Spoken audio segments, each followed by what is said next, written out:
দেখো আজকে আমি রোজকার মতো রান্নাঘরে চলে এসেছি। এই দেখো কাঁকড়া, আর এই দেখো আলুটা ডুমডুম করে কেটে নিয়েছি। দেখো আদা জিরে বাটা, পেঁয়াজ কুচি, টমেটো, রসুন, আর এখানে আছে দেখো লঙ্কার গুঁড়ো, নুন, হলুদ সব নিয়ে নিয়েছি। কড়াটা গরম হয়ে গেছে, তেলটা দিয়ে দিলাম। কাঁকড়াটা তেলটা গরম হয়ে গেছে, দিয়ে দিলাম।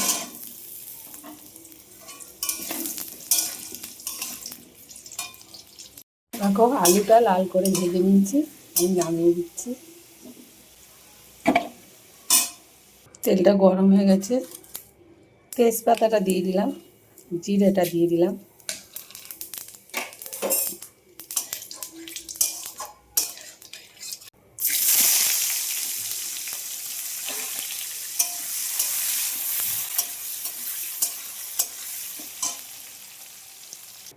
দেখো তেলটা গরম হয়ে গেছে, আমি এবার এই কাঁকড়াটা ভেজে নেব লাল করে।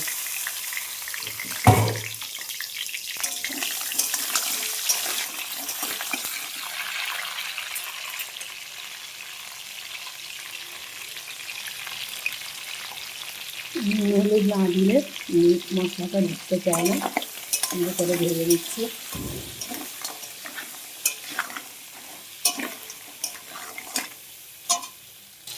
দেখো কাঁকড়াটা লাল করে ভেজে নিয়েছি, ভাজা হয়ে গেছে। আমি এবার নামিয়ে দিচ্ছি। পেঁয়াজটা লাল করে ভেজে নিয়েছি, রসুনটা দিয়ে দিলাম। দেখো রসুন পেঁয়াজ ভাজা হয়েছে, টমেটোটা দিয়ে দিলাম।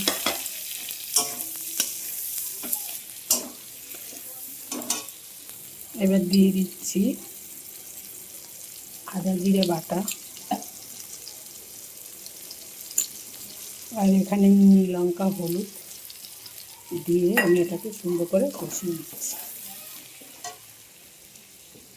দেখো মশলাটা কষিয়ে নিয়েছি, তেলটা ছেড়ে দিয়েছে। এইবারে আমি কাঁকড়াটা আলুটা দিয়ে সুন্দর করে কষিয়ে নেব।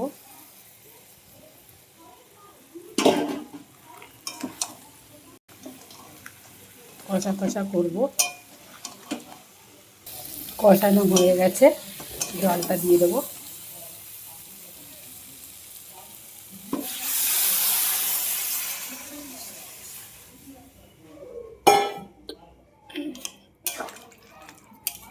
আর জল দেবো না, আলুটা কাঁকড়াটা সিদ্ধ হতে যতটুকু জল লাগে সেই হিসাবে দিলাম। এখন আমি একটু ঢেকে দেবো।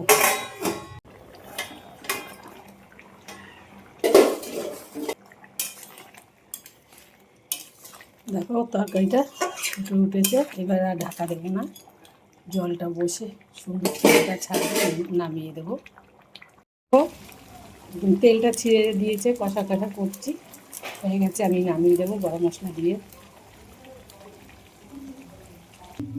দেখো নামিয়ে দিচ্ছি।